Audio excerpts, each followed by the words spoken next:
Imagine being just 20 years old and already wearing a crown, not over some tiny patch of land, but over a kingdom your father built with blood, sweat, and sheer force of will. That was Alexander, the prodigy of Macedonia, the son of a warlord who punched his way through half of Greece and then handed his boy an empire like it was a family business. From the start, Alexander wasn't your typical prince sitting around waiting for the throne to fall into his lap. He was different, a restless spark in human form. As a child, he questioned philosophers with the intensity of a man twice his age, trained with hardened soldiers, and tamed wild horses like he was auditioning for some ancient version of Fast and Furious, Macedon drift. There's a story about one horse in particular, a massive feral creature named Bucephalus. No one could ride it. Every soldier tried and failed, thrown into the dirt like rag dolls. The horse was practically the medieval version of a runaway Tesla with a mind of its own. But young Alexander noticed something the grown men didn't. The animal wasn't angry. It was terrified of its own shadow. So he quietly turned the horse toward the sun so it couldn't see the darkness chasing it, whispered to it calmly, and then, just like that, mounted and rode it as if they'd been born together. The crowd gasped. His father, King Philip II, was so stunned, he muttered one of history's most famous lines, "My son, find yourself another kingdom, for Macedonia is too small for you." That moment etched itself into Alexander's soul, and if destiny had a spark, that was it. Fast forward a few years. Royal tragedy strikes. King Philip is assassinated in a swirl of palace intrigue, and suddenly, 20-year-old Alexander finds himself king. No time to mourn, no time to hesitate. Most people would have been crushed by the weight of a crown, but Alexander, he looked out at the horizon, at the known world, and decided it simply wasn't enough. You have to remember, back then conquering the world wasn't even a thing people imagined. The Persian Empire loomed over everyone, the largest power on earth, with armies so enormous that their shadows alone could make cities surrender.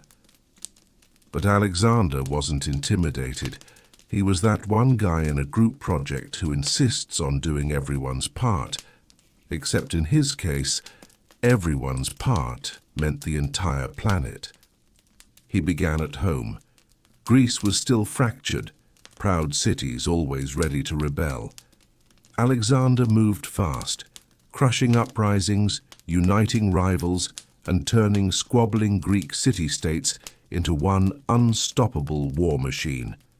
By the time his neighbors realized what had happened, they were already marching beneath his banner. His eyes, however, were fixed farther east, toward Persia. Now, Persia wasn't ruled by some minor monarch. King Darius III was a man of immense power, commanding an empire that stretched from the Mediterranean to India. His armies numbered in the hundreds of thousands, his treasuries overflowing with gold. Against him stood Alexander, a young king with less men, less money, but a mind sharper than any sword. He didn't just fight battles, he choreographed them. Every clash was a lesson in psychology and geometry. Every decision a gamble that somehow always paid off. The first great test came at the river Granicus. Picture the scene. Alexander leading from the front, charging across a river into a wall of Persian cavalry. Arrows slicing through the air, horses thrashing, shields clanging like thunder. His generals shouted for him to fall back, and after all, kings weren't supposed to bleed. But Alexander didn't see himself as a spectator. He fought shoulder to shoulder with his men, proving that true leadership meant being in the storm, not shouting from safety. He was struck down, nearly killed, yet refused to stay down. When the dust settled, the Macedonians had triumphed. That victory was like his first viral moment, the ancient gossip. Networks exploded with stories of the boy who beat Persia. Cities across Asia Minor began surrendering without a fight, terrified and fascinated in equal measure. But King Darius wasn't done. He assembled another colossal army and confronted Alexander at Issus. The odds? Absurd. Alexander's men were outnumbered, trapped between the sea and the mountains, facing an army that dwarfed their own. Any other commander would have turned back. Alexander simply looked across the battlefield, pointed toward Darius's royal tent and said calmly, "That's where I'll be sleeping tonight." And somehow he made it happen. His cavalry punched through the Persian line. His infantry crushed the enemy wings, and in the chaos, Darius fled, abandoning his mother, wife, and daughters to Alexander's mercy. And here's where Alexander's brilliance went beyond war. He treated them with honor. No humiliation, no ransom. He called them guests, not captives. It was a masterclass in optics, turning enemies into symbols of respect, feeding his legend even more. From that moment, the world began to believe that Alexander might be more than a man. His soldiers whispered that he was descended from Zeus, and Alexander, never one to shrink from a myth, began to play the part. He dressed like a god, posed for artists as if touched by lightning, and demanded that people bow before him. His Greek generals grumbled. This wasn't the humble prince they'd known. But Alexander wasn't interested in modesty anymore. He was building something larger, a story that would outlive him.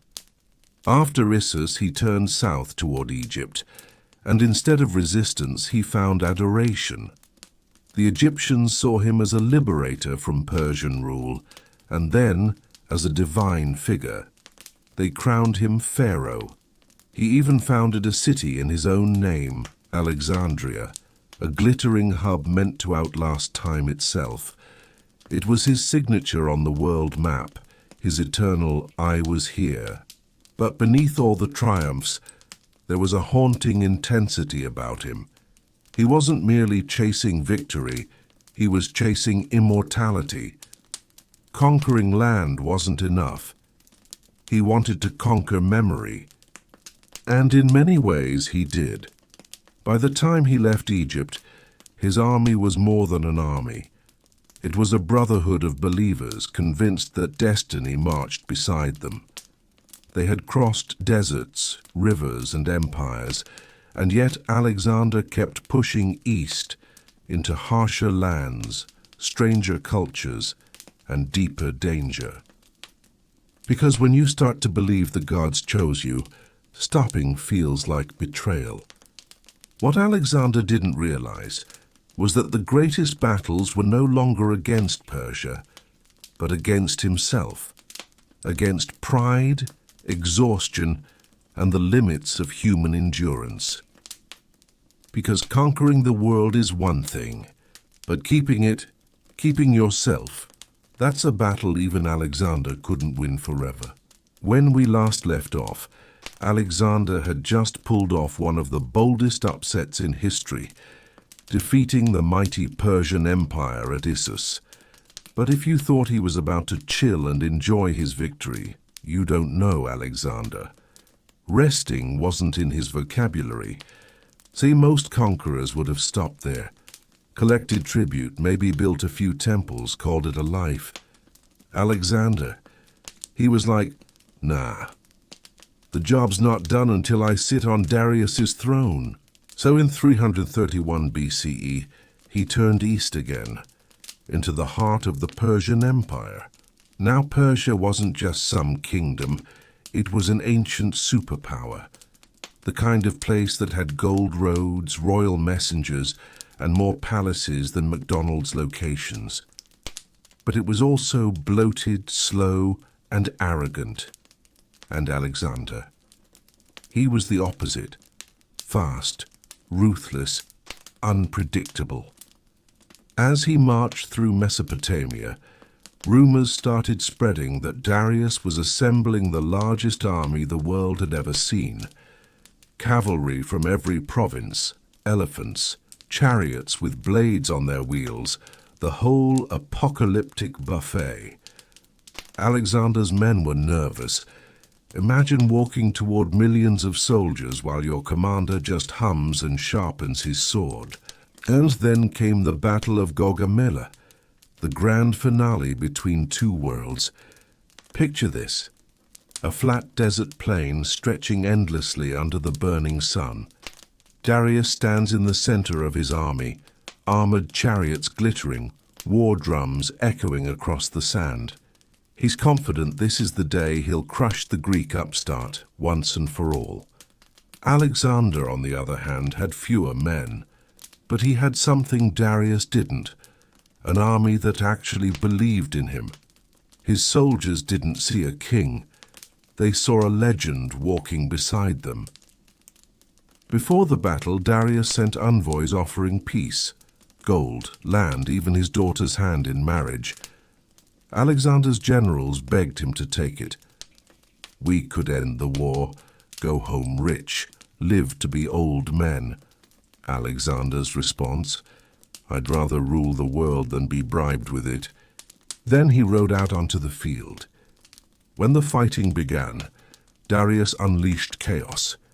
His war chariots thundered forward, blades spinning like ancient lawnmowers. But Alexander saw it coming. His men opened their lines, letting the chariots pass harmlessly through, while archers rained arrows down on the drivers. Then came the counterattack. Alexander spotted a weak point, a small gap in the Persian line, and like a shark smelling blood, he went straight for it. His cavalry surged, cutting deep toward Darius himself. For a moment, the entire world froze. Alexander and Darius locked eyes across the battlefield, one calm, the other terrified. And just like before, Darius turned his chariot around and fled. The great king of Persia, running for his life again. When his army saw their king flee, they broke. Thousands died. The Persian Empire, a world superpower for 2 centuries, shattered in a single afternoon. Alexander rode straight into Babylon, the crown jewel of the East. And when he arrived, something wild happened. Instead of fighting, the city welcomed him. Flowers, gifts, cheering crowds, as if he wasn't a conqueror but a savior. He restored their temples, respected their gods, and told them their culture would live on under his rule. And that was his real secret weapon. He didn't just conquer, he absorbed. He'd walk into your empire, compliment your gods, wear your clothes, learn your customs, and suddenly everyone loved him. The Greeks called it diplomacy. The Persians called it flattery. Alexander called it destiny. Soon he moved deeper into Persia, through Susa, then Persepolis, the legendary capital of kings. Persepolis was like the Las Vegas of the ancient world. Gold everywhere, marble halls, exotic perfumes, and the treasures of centuries piled high. And what did Alexander do? Well, first he admired it. Then he got drunk. Then in a haze of celebration, he burned it to the ground. Yes, the same guy who talked about unity and peace suddenly torched the most beautiful city on earth. Some say it was revenge for when Persia burned Athens a century earlier. Others say it was just an accident after a wild party. Either way, it was one of the most dramatic mic drops in history. As flames swallowed the palace, Alexander reportedly stood there in silence, watching centuries of empire turn to smoke. That night, even his soldiers didn't know what to think. Was he becoming a god or a monster? Not long after, word came that Darius was still alive, running east with what was left of his army. Alexander didn't hesitate. He wanted Darius alive, not just for revenge, but for closure. But by the time he caught up, it was too late. Darius had been betrayed and murdered by his own men, stabbed and left to die in the dust. When Alexander found the body, he wept. He covered Darius with his own cloak, called him a true king, and had him buried with full honors. It was the end of Persia, but also in a way the beginning of something darker inside Alexander. Because from that moment on, he wasn't just a conqueror. He was a man with no rival, no limit, and no idea when to stop. After Persia fell, Alexander had it all. The wealth of the East, the glory of the West, the loyalty of his men, and the admiration of the world. Most kings would have declared victory, built a palace, and called it destiny fulfilled. But not Alexander. You see, for him, victory wasn't a destination. It was an addiction. Every battle only made him hungrier for the next. Every conquered city made the world feel smaller. And soon, his eyes turned toward a land whispered about in Greek myths, India. A place so distant, so mysterious, that even his mapmakers had left it blank. So in 327 BCE, Alexander and his army, battle-hardened, filthy and drunk on glory, crossed the Hindu Kush mountains. These weren't friendly hills. Soldiers froze, starved, and slipped off cliffs. But the man who never stopped didn't stop now. He marched through blizzards and deserts, pushing his army farther than any Greek had ever gone. Finally, they reached the Punjab, lush, green, alive. It was the edge of the known world. But India wasn't Persia. Here, Alexander faced rulers who'd been fighting wars since before Greece had city-states. Among them was King Porus, a towering figure said to be over 6 feet tall, commanding an army that included something Alexander's men had never faced: war elephants. The Battle of the Hydaspes River would test everything Alexander had built. The setting: a swollen, raging river under pounding rain. Alexander needed to cross it, but Porus and his elephants were waiting on the far side. So what did Alexander do? The same thing he always did, and something crazy. One night during a thunderstorm, he took a small force and secretly crossed the river upstream. By the time Porus realized what was happening, Alexander was already charging through the mud, screaming war cries, lightning flashing behind him like Zeus himself had joined the fight. The elephants roared, horses panicked, men were crushed underfoot. It was chaos, the kind of battle where every step felt like walking through thunder. But Alexander, ever the tactician, adapted fast. His archers focused on the elephants' eyes, blinding them. His cavalry encircled Porus's flanks. By the end, Porus was surrounded, wounded, bleeding, but standing tall. Alexander, impressed by his courage, reportedly asked him, "How would you like to be treated?" Porus answered, "Like a king." And Alexander, with a grin, replied, "You shall have it." He returned Porus's kingdom to him, making him an ally instead of a prisoner. That was Alexander's secret genius. He could switch from brutal conqueror to charming diplomat in the blink of an eye. But here's the thing. His soldiers were done. After 10 years of constant marching, battles, deserts, jungles, and now tropical diseases, they wanted to go home. But Alexander wasn't ready. He still wanted to explore the edge of the world. So when they reached the Bees River, the farthest point of his campaign, his men refused to cross. Imagine that moment, the greatest army on earth standing in the rain, refusing to move another step. Alexander begged, pleaded, even sulked in his tent for days, but nothing worked. For the first time, the man who had bent empires to his will couldn't bend his own army. Eventually he gave in. With a heavy heart he turned back, but he didn't choose an easy route home. Oh no, he decided to march through the Gedrosian desert. It was one of the worst mistakes of his life. The heat was unimaginable. Sandstorms buried men alive. Water was so scarce that soldiers died with their mouths open, hoping for rain. Even Alexander, who had always seemed untouchable, began to fade under the sun. By the time they reached civilization again, his once mighty army was a ghost of itself. But even then Alexander's ambition hadn't burned out. He began planning new conquests, Arabia, the Mediterranean, maybe even Rome. He started dressing like an Eastern monarch, calling himself son of Zeus, demanding his generals kneel before him. Some say the desert broke him, others say power did. His closest companions began whispering behind his back. Some said he wasn't the same man anymore, that he'd become what he once swore to destroy.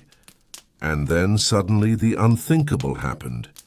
In 323 BCE, in the palace of Nebuchadnezzar II in Babylon, Alexander fell ill after a long night of drinking and fever. Within days he was paralyzed, unable to speak. His generals gathered around his bed, terrified, asking who would succeed him. He whispered his final words, "To the strongest." And then he was gone. 32 years old, the greatest conqueror who ever lived, dead before his empire could even settle. No one knows exactly what killed him. Some say it was malaria, others say poison. A few even believed the gods took him because he had reached too high. But here's the eerie part. His body didn't decay.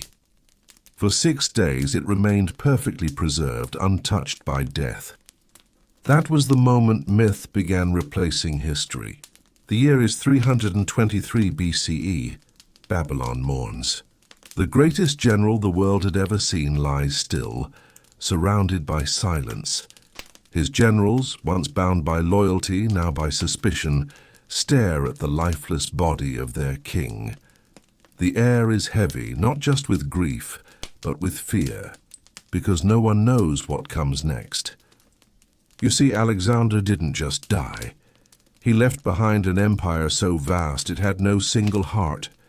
From Greece to Egypt, from Persia to India, millions of people lived under his name.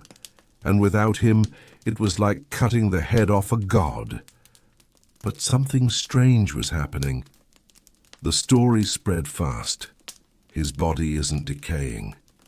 For days, even in the Babylonian heat, Alexander's corpse stayed perfect.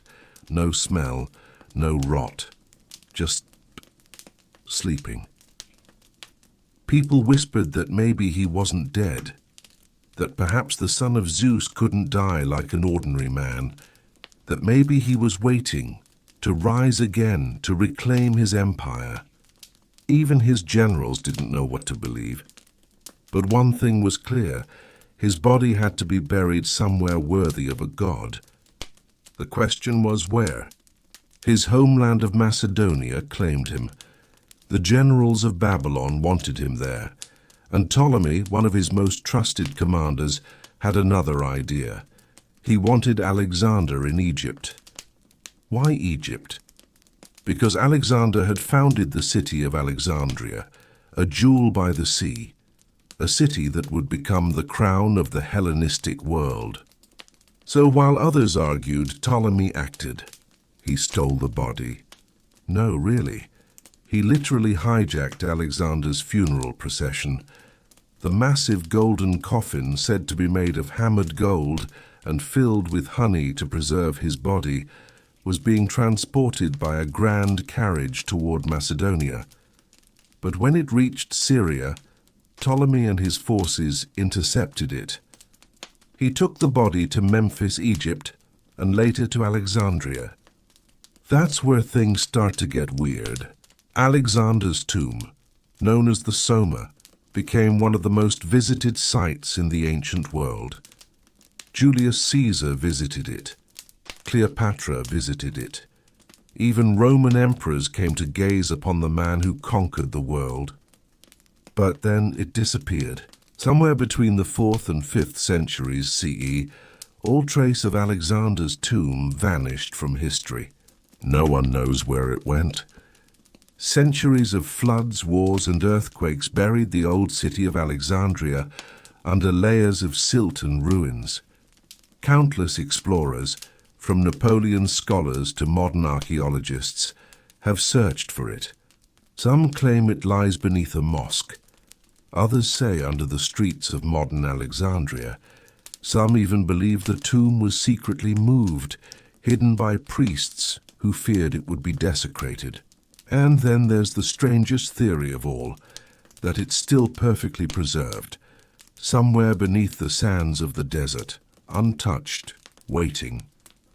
Imagine that, Alexander the Great, lying somewhere in an undiscovered chamber, his face frozen in gold light, his empire long gone but his legend still alive. Historians argue endlessly. Archaeologists dig in secret corners of Egypt, and every few years there's a headline, Alexander's tomb found. Each time it's a false alarm, but deep down people want to believe. Because Alexander's life never felt finished, his story feels like a chapter left open, a man who conquered everything except time itself. And maybe that's why his tomb still haunts us. It's not just about finding his remains, it's about closing the circle, about finally seeing where the man who ruled the world rests. But maybe that's the point.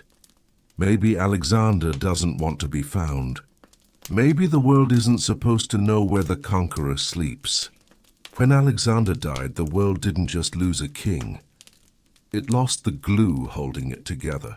He had no heir. His wife Roxana was pregnant, but the child wasn't born yet. His half-brother Aridaeus was alive but mentally unfit to rule.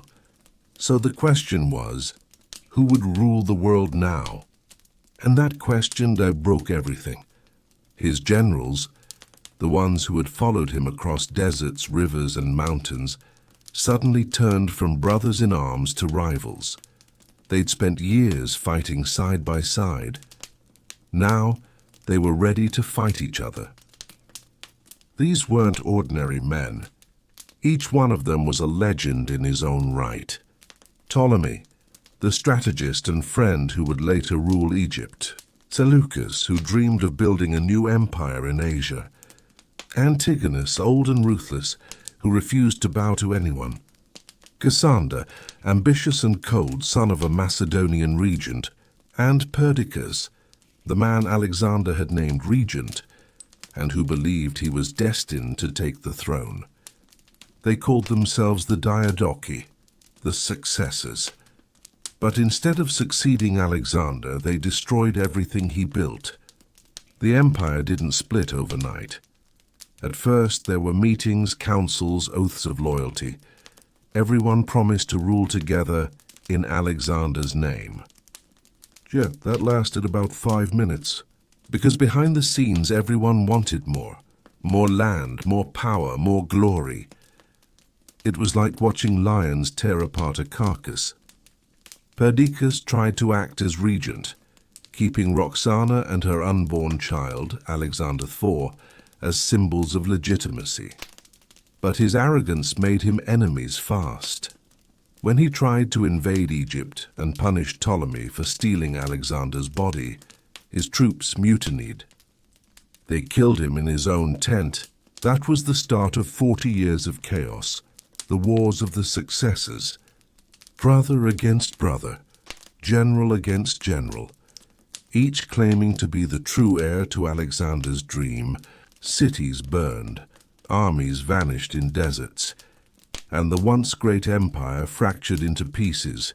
Egypt under Ptolemy, the Seleucid Empire in the east, Macedonia under Cassander, and smaller kingdoms scattered like bones across the old map. And through it all, the idea of Alexander's empire, the dream of one world under one ruler, became nothing more than smoke. But here's the irony. Even though his generals tore his empire apart, they couldn't escape his shadow. Every one of them, every single one, tried to act like Alexander. They copied his hair, his armor, his godlike image. They minted coins with his face on them. They built cities named after him. Alexandria in Egypt, Alexandria Escate in Central Asia, Alexandria this, Alexandria that. It's like they were trying to bring him back through imitation. And maybe that's what Alexander truly conquered. Not land, but memory. His empire didn't survive, but his legend did.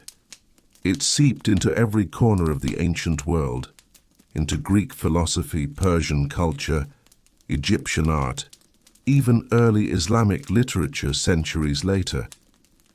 To this day, there are people who claim descent from his armies, from the soldiers he left behind in the East.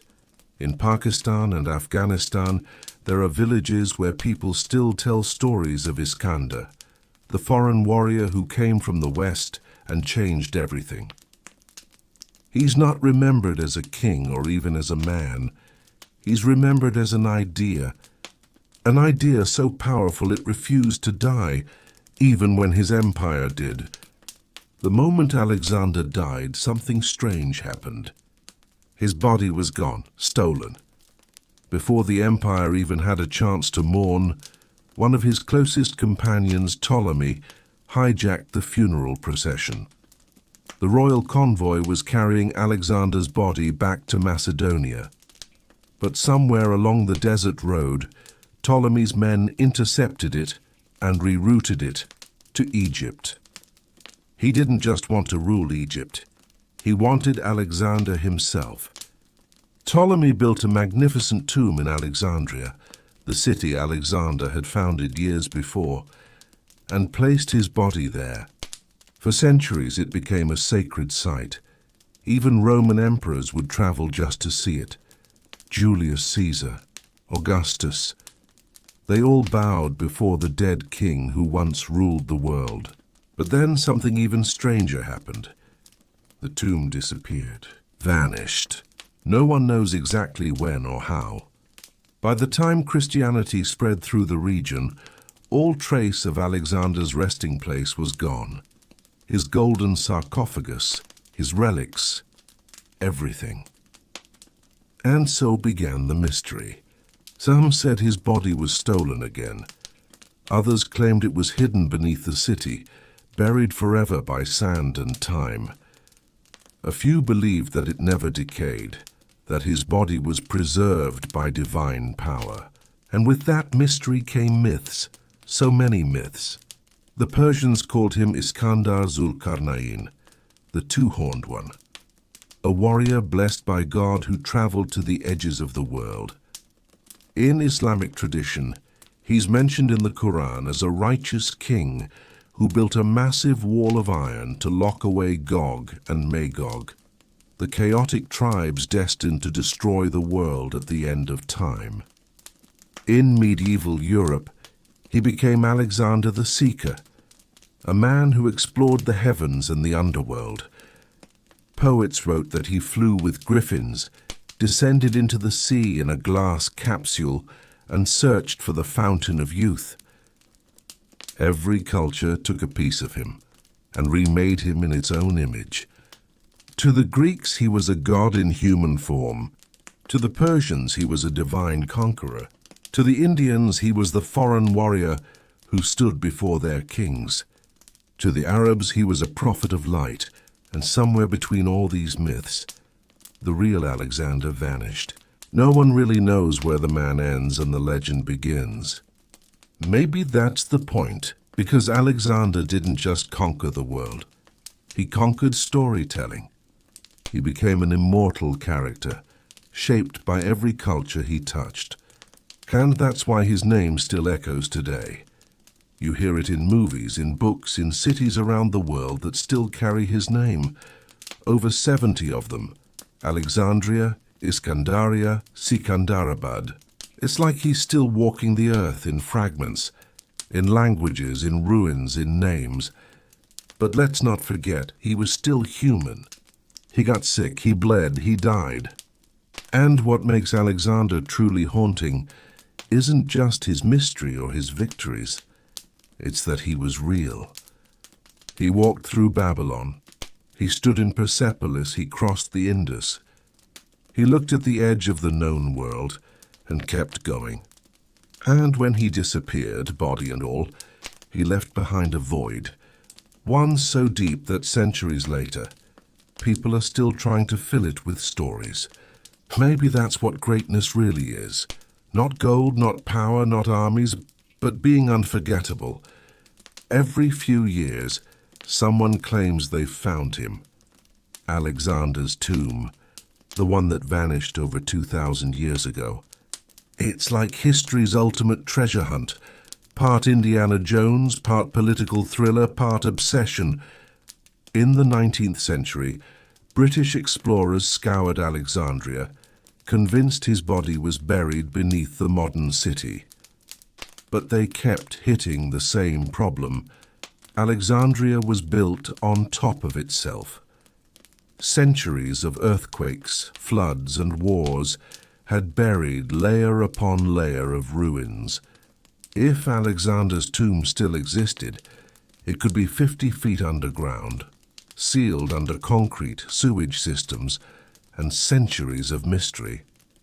But that never stopped the searchers.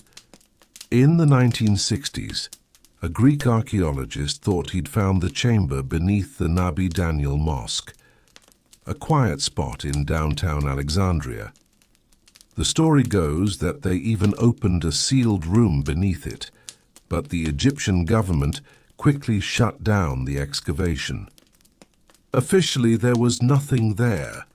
Unofficially, some say they found a golden sarcophagus and quietly removed it. Sound dramatic, it gets better. In the 1990s, another archaeologist, Liana Suvaltsi, claimed she'd actually found Alexander's tomb. Not in Egypt, but in the Siwa oasis, deep in the desert. The location kind of made sense. Siwa was sacred to Alexander. It was where the oracle of Amun had called him the son of Zeus. Suvaltsi said she'd uncovered a massive Hellenistic-style tomb that fit every clue. She even told the press, "I am absolutely sure I have found the tomb of Alexander." But again, the Egyptian authorities shut it down. She was accused of jumping to conclusions. And the tomb sealed off. To this day, no one knows the truth. Some say it's all lost, swallowed by the sea when parts of ancient Alexandria sank during an earthquake. Others whisper that the tomb was looted long ago and its treasures scattered across Europe. But the weirdest theory of all, that Alexander's body isn't in Egypt at all. Some researchers believe the real tomb is hidden under the Hagia Sophia in Istanbul, once a Byzantine church, then an Ottoman mosque, now a museum. According to one legend, when early Christians feared the desecration of pagan relics, they moved Alexander's remains to Constantinople, secretly burying him beneath what would become the world's greatest cathedral. If true, that would mean every emperor, conqueror, and sultan for over 1,000 years had been walking over Alexander's grave without knowing it. Creepy, right? But that's the thing. No matter where you look, the man refuses to stay buried.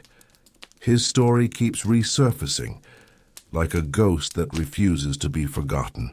In 2019, archaeologists unearthed a massive tomb in northern Greece, in Amphipolis. It was colossal, lined with marble, sphinxes, and mosaics. Everyone thought, this has to be Alexander. But no, the remains weren't his. The structure was built decades after his death. Maybe for one of his generals, maybe for a queen. maybe as a decoy. The mystery lived on, and maybe that's why Alexander remains immortal, because we never got closure. Every empire he inspired, from Rome to Napoleon's France to modern Europe, carried a little piece of his ambition.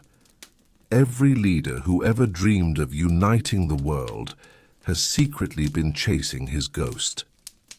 Napoleon once said, "I am Alexander the Great reborn."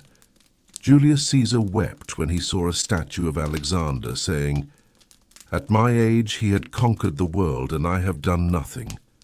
Even today his legend runs through pop culture, video games, movies and classrooms.